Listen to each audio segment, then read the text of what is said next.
नमस्कार. आज लाईव्ह येण्यामागचं कारण, आता रात्री 12:30 वाजत आले आणि आता एवढं उशिरा मी ज्या प्रभाग क्रमांक 38 मध्ये निवडणूक लढवतोय त्या प्रभागाचा निकाल आत्ता पार पडला. परंतु या सगळ्या गोष्टी करत असताना मला एक बाब जी एक कायदेशीर दृष्ट्या अडचणीची वाटली.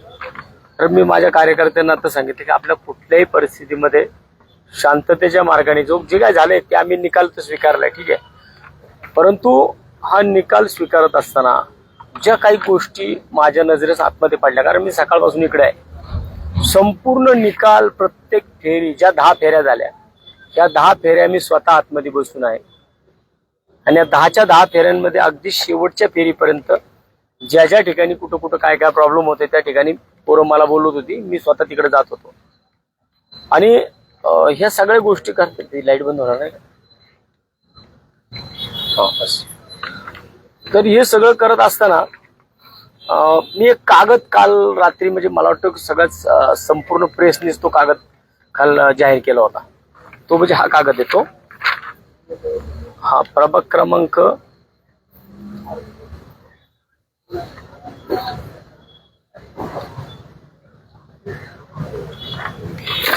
आता काय माहिती का, याच्यामधून कितपत फायदा होईल, काय होईल, या गोष्टी आता तो विषय संपलेला आहे. परंतु ज्या काही गोष्टी इथं समोर आल्यात त्या गोष्टी तर मला वाटतं की नागरिकांसंग बोलणं गरजेचे आहे.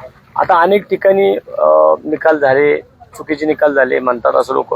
काही ठिकाणी कार्यकर्त्यांनी आंदोलनं केली, काय बंद पाडापाडी केली, बऱ्याच काही गोष्टी झाल्या.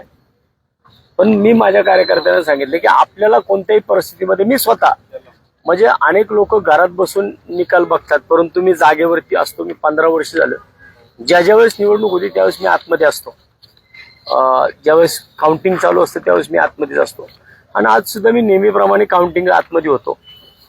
माझ्यामध्ये आणि भारतीय जनता पार्टीच्या उमेदवारामध्ये अतिशय कमी अंतर राहिलं होतं.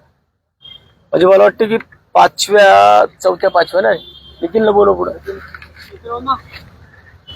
4थ्या 5व्या फेरीला मला साधारण 1000 मतांचं लीड होतं माझ्यावरती, 1000 मतांचं. आणि 5व्या 6व्या फेरीला ज्या टायमाला मतदान मोस्टली काउंटिंग चालू झालं त्या टायमाला हे 1000 मतांचं लीड तुटून मी पुढे लीड दिलं. कारण त्या टायमाला कात्रज संतोषनगर भाग जो माझा सच्चाई माता मंदिर परिसर आहे, या परिसरातलं काउंटिंग चालू झालं होतं आणि त्या ठिकाणचं काउंटिंग चालू झालेलं असताना मला जे काही 1100 मतांचे लीड होतं ते तुटलं आणि मी 1100 मतांचे लीड तोडून मी 500 मतांचे लीड दिलं. जवळजवळ 584च्या आसपास मी लीड दिलं होतं. आणि त्याच्यानंतर ना जो काही पुढे प्रॉब्लेम झाला, 8व्या फेरीला माझ्याकडे फक्त, ज्यावेळेस 7वी फेरी संपली त्या टायमाला माझ्यावरती फक्त 94 मतांचे लीड होतं, फक्त 94 मतांचं 7व्या फेरी अखेर. आणि 7व्या फेरी अखेर अचानकपणे 1 नंबरच्या मशीन पाशी संपूर्ण मशीन बंद पडलं. 1 नंबरच्या मशीनला मशीन बंद पडलं. मला तिकडे बोलवण्यात आलं, मला बोलून मला सांगितलं की साहेब हे मशीन बंद पडले. पोरांनी जागेवरती ऑब्जेक्शन घेतलं, आम्ही मशीन बदलू देणार नाही म्हणून. तर त्या संबंधित जे कोणी तिथं प्रांत होते, प्रांत ना काय नाव त्यांचं, रांजणे साहेब, ते रांजणे साहेब स्वतः खाली आले आणि त्यांनी मला रिक्वेस्ट केली की थोडं तुम्ही मशीनला प्रॉब्लेम झालाय तर आम्हाला सिम बदलू देत. तर आता या टेक्निकली विषयामध्ये मला जायचं नव्हतं म्हणून मी त्या ठिकाणी त्यांना म्हणलं ठीक आहे करा. त्याच्यामध्ये सुद्धा पोरांनी विषय केला की सिम जर दुसऱ्या मशीनमध्ये टाकलं होतं, नंबर तोच आला असता, पण नंबर तो येत नव्हता, नंबर हा वेगळा आला होता. आणि त्याच राऊंडला, म्हणजे ज्या राऊंडला मला फक्त 74 मतांचे लीड राहिलं होतं, त्याच राऊंडला मला 740 मतांचे लीड पडलं 8व्या राऊंडला. आणि 9व्या राऊंडला पुन्हा एकदा तिथं आम्ही काउंटिंग केलं, त्याच्यामध्ये मला परत ते वाढून 1057 झालं टोटल लीड. आणि मग शेवटी परत माझं लीड बसलं आणि 1011 वरती ते लीड आलं. शेवटचा जो राऊंड झाला त्याच्यामध्ये मला मताधिक्य मिळालं आणि 1011 मतांचं शेवटी लीड राहिलं. परंतु हे सगळं करत असताना माझा मॅडमच्या विषयावरती बारकाईने लक्ष होतं. आणि मी कालच्याला जो हा पेपर होता ना, हा पेपर माझ्या एकदम नजरेत होता. कारण बऱ्याच जणांनी मला हे फायनल अकाउंट टाकली होती, फायनल अमाऊंट टाकली. त्याची म्हणजे किती झाली, ही जी काय फायनल आहे ही फायनल होती ना 79,826. असं हे मी कालच्याला पाहिलं होतं. मला हे स्वतः सहाय्यक आयुक्त मान्य बनगे मॅडम यांनी पाठवलेले हे पत्र आहे. आणि हेच पत्र संपूर्ण पुणे शहरामध्ये प्रेस नोट म्हणून दिले गेले. आणि हे आता त्या मॅडम म्हणत होत्या की हे बदली होतं. असं कसं बदली होतं? कारण हे पत्र ऍड्रेस केले त्यांनी शहर निवडणूक अधिकारी तथा महापालिका आयुक्त पुणे महानगरपालिका, हे त्यांनी लीड केलेले आहे, त्यांना दिलेलं आहे. महापालिका आयुक्त मुख्य निवडणूक अधिकारी होते. अतिशय जबाबदारीने त्यांनी इकडे सही केली आणि सही करून त्यांनी आयुक्तांना हे पत्र दिलं. ही प्रेस नोट दिली आहे.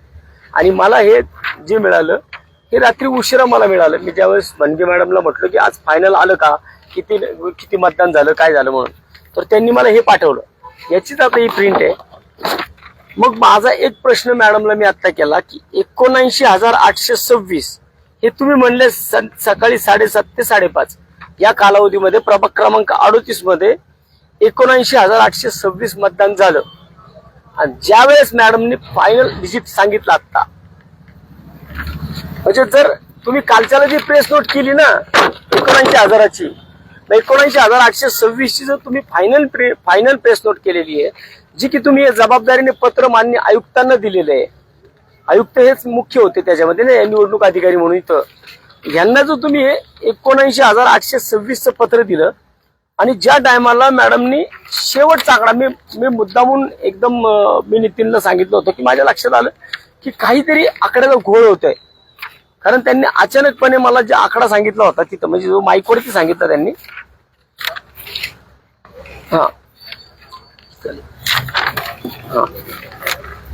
माझ्या अचानक लक्षात आलं की अरे मॅडमनी काहीतरी चुकीचा आकडा घेतला आता. कारण त्यांच्या प्रेस नोट मध्ये त्यांनी जे लिहिलं होतं 79,826 ही त्यांची प्रेस नोट होती, जी मी काल वारंवार पाहिली होती. त्यामुळे माझ्या डोक्यामधील आकडा होता की 79,000 समथिंग काहीतरी आहे. थोडं थांब रे, 79,826 असा काहीतरी आकडा आहे, एवढं मी काल मला वाचलं होतं अनेकदा. आणि अचानकपणे मॅडमने सांगितलं की फायनल आकडा 78,719 झाला. मी ते नितीनला लिहून गेले. आता काहीतरी यांनी वेगळं काहीतरी बोलले, आकडा जो सांगितला ना तो त्यांनी चुकीचं सांगितलं काहीतरी. जर कालच्याला प्रेस नोट 79,826 झाली तर मग आज फायनल आकडा त्याच्यामध्ये सुद्धा 78,719 कसा काय येतो? 1,035 मतं ही याच्यामध्ये वाढलेली दिसतात. तर मी 1,011 मतांनी पराभूत झालोय. जर मतदान कमी कसं झालं? तुम्ही जी प्रेस नोट दिलीये ती 79,826 ची दिली आहे कालच्याला. समजा आम्ही असं समजू शकतो की संध्याकाळी 5:30 नंतरनं मतदान वाढलं. आता तो नंतरचा टेक्निकली विषय की 16% कसं काय वाढलं, काय वाढलं. कारण शेवटच्या 2 तासामध्ये मतदान एकदम 16% वाढलंय. एकदम 16% जर मतदान वाढलं तर तो नंतर टेक्निकली बाब आहे, काय केलं काय नाही केलं मला त्याच्यात जायचं नाही. परंतु जर तुम्ही 79,826 हा आकडा काल फायनल कमिशनराने दिलाय, आयुक्तांना पत्र दिलंय, मग तो आत्ता तुम्ही बोलताना 78,719 कसं काय होतो? आणि तो त्यांनी लिखित स्वरूपात दिलाय मला. आणि त्याच्यामध्ये एक विषय अजूनही होतो. याच प्रभागामध्ये 36 खालचा कागद. आता याच प्रभागामध्ये जिथं आमचा निकाल होता त्या ठिकाणी 3 प्रभागांचे निकाल होते. तर 3 प्रभागांच्या निकालामध्ये प्रभाग क्रमांक 36 फायनल सांगा मला त्यातला आकडा. प्रभाग क्रमांक 36 प्रभाग क्रमांक 36 याच्यामध्ये त्यांनी जो कालच्याला प्रेस केली होती, ही तीन प्रभागांची प्रेस आहे. परत एकदा सांगतो, 3 प्रभागांची प्रेस आहे, 36, 37 आणि 38. या प्रभाग क्रमांक 36 मध्ये जर त्यांनी आकडेवारी दिली आहे एकूण 44,264, किती 44,264 ही आकडेवारी त्यांनी दिलेली आहे. आणि या ठिकाणी याच प्रभाग क्रमांक 36 मध्ये 44,344 प्रेसला तुम्ही देता 44,264 आणि इथं वाढवून आकडा येतो 44,344. बरं तो काय 150 मतांचा फरक आहे. बरं त्याच्यानंतर प्रभाग क्रमांक 37, प्रभाग क्रमांक 37 मध्ये 37,427 37,427 हा आकडा त्यांनी फायनल दिलाय प्रेस नोटला. आणि या ठिकाणी 37,508 हा आकडा आलाय त्यांचा आता. म्हणजे हा 100-150चा फरक आहे 37, 36 आणि 37 मध्ये. पण माझ्या प्रभागामध्ये हा 1,035 मतांचा फरक कसा काय झाला, कमी झाला. म्हणजे इथं मतदान वाढलंय, या दोन ठिकाणी मतदान वाढलंय 150-200 पण माझ्या इथं मतदान 1,035 मतांनी कमी झालंय. की आम्हाला गणितच कळालं नाही की मतदान कमी कसं काय होतं. कारण 5:30 नंतर जर तुम्ही सांगितलं 5:30 पर्यंतची आकडेवारी आहे, ही आकडेवारी जर 5:30 पर्यंतची असेल तर ती नंतर वाढली पाहिजे ना. पण ती वाढणार न वाढता ती तुम्ही अशा प्रकारे त्याची प्रेस नोट केली. आणि प्रेस नोट केल्यानंतर सुद्धा इथे एक प्रॉब्लेम दुसरा असा झाला,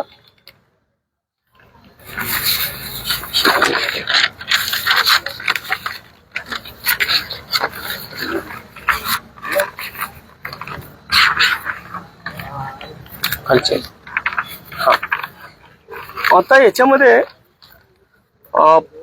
ज्या वेळेस 7 नंबरचा राऊंड चालू होता, 8वा राऊंड चालू झाला, 8वा राऊंड चालू झाला त्या टायमाला मला फक्त 94 मतांचं लीड राहिलं होतं, फक्त 94 मतांचं.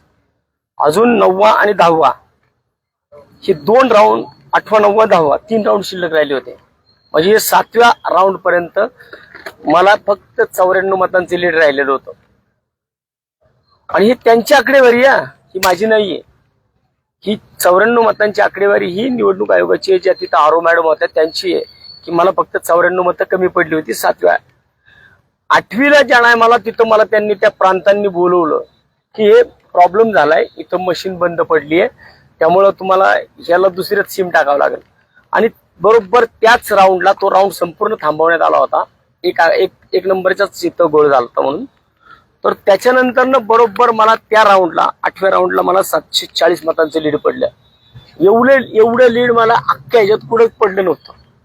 740 मतांचं लीड मला एका राऊंड मध्ये कुठंच पडलं नव्हतं. हे पहिल्यांदाच मला राऊंड 8व्या नंबरच्या राऊंड मध्ये मला 740 मतांचं लीड पडलं. त्याच्यानंतर ते लीड दुसऱ्या राऊंडला पण अजून वाढलं, 350 मतांनी ते लीड वाढलं, तर ते 1057 झालं 9 राऊंड पर्यंत. आणि 10व्या राऊंडला जेव्हा जो फायनल राऊंड होता, त्या फायनल राऊंड मध्ये मी पुन्हा एकदा जवळजवळ 50 ते 60 मतांनी ना 45 मतांनी मी परत आघाडीवरती गेलो.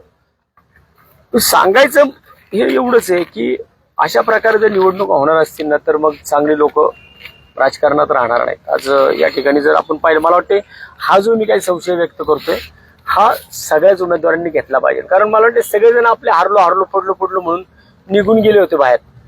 लीड पण तशाच प्रकारचं होतं प्रत्येकाला, पण माझं तसं नव्हतं. माझ्या जनतेवरती पूर्णपणे विश्वास होता. मला माहिती होतं की मी मशीन सुद्धा हरवू शकतो. परंतु शेवटी मशीननीच घात केला आणि शेवटच्या 8व्या 9व्या 10व्या या राऊंड मधल्या मशीन बंद पडल्या. आणि 2 मशीन त्याच्यामध्ये एक नंबरच्या ह्याच्यावरती आणि एक 4 नंबरच्या ह्याच्यावरती ज्या 2 मशीन होत्या त्या 2 मशीन बंद पडल्या. आणि डायरेक्टली या मशीन बंद पडल्यानंतर त्या मशीन मधलं सिम काढून दुसऱ्या मशीन मध्ये टाकलं आणि त्या मशीन चालू केल्या. त्यामुळे हा सगळा घोळ झालाय. माझा फक्त निवडणूक आयोगाला आणि आयुक्तांना असेल किंवा समथिंग अजून जे कोणी असतील त्या सगळ्यांनाच माझा प्रश्न आहे की सगळ्या उमेदवारांनी ह्या गोष्टीकडे नीट पाहिलं पाहिजे. कारण एखाद्याचं आयुष्य 5 वर्षांनी मागे जातं, बाकी काही नाही. कारण एक तर पहिली 4 वर्ष बिना निवडणुकीची काढली होती, तरी सुद्धा काम करत होतो आम्ही. आणि आज जे काही झालं, ज्या गोष्टी झाल्या त्या आम्ही स्वीकारल्या. असंच सुद्धा काही कुणाच्या चुका झाल्या असतील, गाववाल्यांच्या चुका झाल्या असतील, त्याच्यामधून 2-3 उमेदवार एका ठिकाणचे आले, 50,000 मतं तिघांमध्ये विभागली गेली, म्हणून या सगळ्या गोष्टी. पण ही जी काय आकडेवारी आहे ना, ती आकडेवारी घातक की 1035 मतं माझी कमी होतात एका राऊंडमध्ये सगळ्या राऊंडमध्ये मिळून 1035 मतं कालच्या प्रेस नोटमध्ये कमी होतात आणि 1011 मतांनी बरोबर माझा पराभव होतो. हे कुठेतरी मनाला चटका लावणारे विषय म्हणून म्हटलं की मी आतापर्यंत सगळ्या गोष्टी तुमच्या संग शेअर करत आलो, या पण गोष्टी शेअर केल्या पाहिजे. आता याच्यामध्ये मला जो काही कायदेशीर बाबी ज्या करायच्या ते मी आता इथून पुढे एखादा कायदेशीर सल्लागार घेऊन त्याच्यामध्ये जे काही मला करायचं असेल निवडणूक आयोगाच्या विरोधामध्ये, आयुक्तांच्या विरोधामध्ये मी ते करेल. परंतु माझी सगळ्याच कार्यकर्त्यांना एक हात जोडून विनंती आहे, कृपया कुणी इतर ठिकाणी ज्या गोष्टी झाल्या त्या गोष्टी कुणी करू नये, कुणी त्या भानगडीत पडू नये. जे जिंकले ते जिंकले. आपण पराभव हा ईव्हीएमनी केलेला आहे, आपला पराभव असा होऊ शकत नाही. कारण 1011 मतं आणि 1035 मतं हे जे काही प्रॉब्लेम आहे ना, हा 1035 मतं मला बरोबर माझी कमी होतात सगळ्या मशीन मधली आणि 1011 मतांनी माझा पराभव होतो. आणि शेवटी या सगळ्या गोष्टी आयुष्यामध्ये चालत असतात. पण ठीक आहे, आपण जे काही आपली कायदेशीर लढाई असेल ते आपण पुढं लढूयात. पण मला जो काही मला विश्वास इथे मिळाला ना की आज 20,000-21,000 मतं मला पडली. जोक नाहीये की सत्ताधाऱ्यांच्या विरोधामध्ये 21,000 मतं. मला मागच्या टर्मला 12,500-13,000 मतं होती आणि आता मला या ठिकाणी 21,000 लोकांनी माझ्यावरती विश्वास ठेवला आहे. तेव्हा 21,000 मतं ही काय 21,000 लोकांचे आशीर्वाद हे काय कमी नाहीये. आणि हा दुसरा एक विषय राहतो त्यामध्ये बरोबर. आता एक टेक्निकली बाबा अजून आहे बघा की आम्ही तू कुठे लिहिलं अमित कुठलं नाही का 4 त्यांनी लिहून घेतले तू लिहून घेतलेलं ते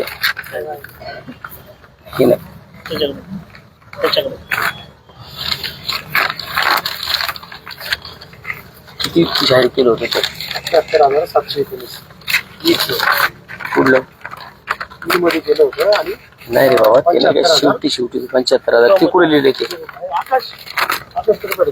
त्याच्यात आहे का नाही माझ्याकडे त्याच्याकडे त्यांनी आकडा ह्याच्यामध्ये बघा आपल्याला एक सांगितलं होतं सगळ्यांना कदाचित प्रत्येक जण 19-20 लाख लोकांनी मतदान करायला गेले होते आणि प्रत्येकाला सांगितलं जात होतं की तुम्ही 5ही बटणं दाबल्याशिवाय तुमचं मतदान पूर्ण होणार नाही. बरोबर. जर तुम्ही असं म्हटलं होतं ना, प्रत्येक निवडणूक अधिकारी आपल्या मतदान करायला गेलेल्या माणसाला सांगायचा की तुम्ही 5 बटन दाबल्याशिवाय तुमचं मतदान पूर्ण होणार नाही. मग तुम्ही जर 5 बटन दाबल्यानंतर मतदान पूर्ण होणार नाही, मॅडमने आत्ताचा आकडा किती सांगितला होता? 78,719. हा, पहिल्यांदा सांगितलं 19,826 आणि नंतर सांगितलं 78,719 म्हणजे 1035 मतं तिकडे कमी केली. म्हणजे जर तुम्ही म्हणत होता ना की 5 बटन दाबल्याशिवाय तुमचं मतदान काउंट केलं जाणार नाही, याचा अर्थ सगळीकडेच म्हणजे ह्या प्रभागातल्या 5ही गटामध्ये अ ब क ड ई या ठिकाणी सगळीकडे 78,719 मतदान होणं गरजेचं होतं. बरोबर ना. कारण 5 बटन दाबल्याशिवाय तुमचं मतदान पूर्ण होत नाही असे अधिकारी म्हणत होते. याच्यामध्ये मला कोणीतरी समजून सांगितलं पाहिजे ना बाबा की मग असं कसं काय झालं. ब मध्ये जर इथं 78,719 मतदान झालं, 719 मतदान झालं होतं, तर ब मध्ये सुद्धा ती आकडेवारी तेवढीच यायला पाहिजे होती 78,719ची. तर ब मध्ये आली 75,229, क मध्ये आली 75,229, ड मध्ये आली 75,229 आणि बरोबर ई मध्ये ती 78,719 कशी काय आली. 3 हजाराचा डिफरन्स पडलाय. आणि हे स्वतः मॅडमनी त्यांनी असेल ना, त्यांनी रेकॉर्डिंग असेल, त्यांचा कॅमेरे होते तिथं सगळे. कारण आम्ही सगळे लिहून घेत होतो शेवटचं. कारण मला माहिती होतं, मी अनुभव घेतलेला होता मागं, की शेवटच्या ज्या फेऱ्या असतात ना त्या फेऱ्यांमध्येच नेमका प्रॉब्लेम होतो. कारण मी अगदी सुरुवातीपासून मी लीड मध्ये होतो. मग 8व्या 9व्या 10व्या इथं ज्यावेळेस वाटलं की आता काहीतरी पुढे होऊ शकतं, मग त्याच्यानंतर मशीन बंद पडल्या. परंतु मागच्या बाजूला ही लोक गेलीच नाहीत. एवढं खोलात कोण जात नाही. मी गेलो. 75,229, 75,229, 75,229 BCD या तिन्हींना एवढंच मतदान होतं. आणि फक्त ई मध्ये 78,719 कसं काय होतं का? आमची बटणं जास्त दाबत होते का? 2-2 वेळा दाबली का? या मतदारसंघामध्ये या प्रभाग क्रमांक 38 मध्ये 6,000 दुबार मतदान आहे. 12,000 जास्त 12,000 दुबार मतदान होतं. 12,000. मग तुम्ही काय केलं होतं त्याच्यामध्ये की तुम्ही प्रत्येकाकडनं एक लिहून घेत होता, प्रतिज्ञापत्र, हमीपत्र. एक जो दुबार माणूस याचा त्याच्याकडनं हमीपत्र आम्ही ते मागितलं, आम्हाला ते पण दाखवलं नाही तुम्ही. किती लोकांचं दुबार मतदान झालंय? जर 12,000 लोकांचं दुबार मतदान होतं याचा अर्थ 6,000 लोक एक्स्ट्रा याच्यामध्ये लागलेली होती. मग त्या माणसांचं जे तुम्ही हमीपत्र घेतलं होतं ते हमीपत्र म्हणजे 6,000 लोकांचं हमीपत्र घ्यायला पाहिजे. आणि अगदी बालिशपणाचं उत्तर मॅडमनी त्या ठिकाणी, ज्या आरो मॅडम होत्या, त्यांचा अभ्यास किती मला माहित नाही, कारण बाजूला जे काही प्रांत बसलेले होते रांजणे साहेब, हे रांजणे साहेब तहसीलला सगळं प्राउंटिंग करत होते. हेच सगळं सांगत होते मॅडमला आणि एकंदर त्या गोष्टी सगळ्या आम्ही आमच्या नजरेत टिपत होतो. त्यामुळं मॅडमनी आम्हाला सांगितलं की आम्ही फोन करून माहिती घेतली, म्हणजे याचा अर्थ तुम्ही चुकीचं दिलं होतं ना कमिशनरांना. आणि हे जे दिले ना मला, हे स्वतः सहाय्यक उपायुक्तांनी दिलेले आहेत, मनगे मॅडम यांनी दिलेलं आहे.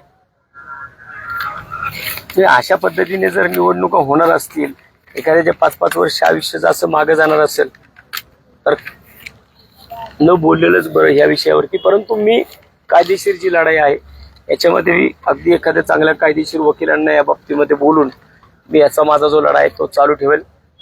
निर्णय काय होईल तो माहित नाही, परंतु हे मात्र नक्की आहे की इथं काहीतरी झालंय. मी ईव्हीएमचा घोटाळा म्हणणार नाही, परंतु जो प्रॉब्लेम झाला, कमी मतदान कसं झालं, जे रात्री 1 दाखवलं, 1035 मतं तुम्ही कमी दाखवताय आणि 1011 मतांनी माझा पराभव होतो. हा कसं काय, हे गणित मला कळलं नाही. शिवाय माझ्या जर ई मध्ये 78,719 मोजले जातात, तर बी मध्ये, सी मध्ये, डी मध्ये तिथं सुद्धा तेवढंच मोजलं जायला पाहिजे होतं, कारण तुम्हीच कंपल्शन केलं होतं 5 मतदान केल्याशिवाय मतदान पूर्ण होणार नाही. मग सगळीकडे एकच आकडा का नाही आला? एवढंच या ठिकाणी आज सांगतो. खूप उशीर झालाय. तुम्ही सर्वांनी जो काही मला सहकार्य केलं, माझ्या पाठीशी राहिलात, मला या मतदारसंघामधील सुद्धा लोकांनी खूप मोठ्या प्रमाणात सहकार्य केलं, त्याबद्दल सगळ्यांचं मनापासून आभार व्यक्त करतो. आणि सगळ्यांना मी एक विनंती करतो, कोणीही मनाला वाईट वाटून घेऊ नका, मनाला लावून घेऊ नका. जे झाले ते आता स्वीकारायचं. पुढची जी लढाई आहे ती आपण लढूयात. बाकी काळजी करू नका. वसंत मोरेला कुठले नगरसेवक पद असण्याची गरज नाहीये. वसंत मोरे हा 4 वर्ष नगरसेवक पद नव्हतं तरी सुद्धा तुमच्यासाठी उभा होता. भविष्यात सुद्धा काही असू द्या, कुणी असू द्या, कुणाची माय व्यालेली नाहीये की तो आपल्यापर्यंत येईल. जर आलंच काय तसं तर आपण त्याला त्या पद्धतीने तोंड देऊ. आत्ता म्हणून मी कुणालाही सांगितलं, कुणी काही करायचं, जे शहरामध्ये झाले ते आपल्याला नकोय. आपल्याला त्या भानगडीत पडायचं नाही. आपल्याला कायदेशीर ज्या गोष्टी करता येतील त्या 100% आपण कायदेशीर गोष्टी करू. एवढे त्या ठिकाणी सांगतो. थांबतो. धन्यवाद.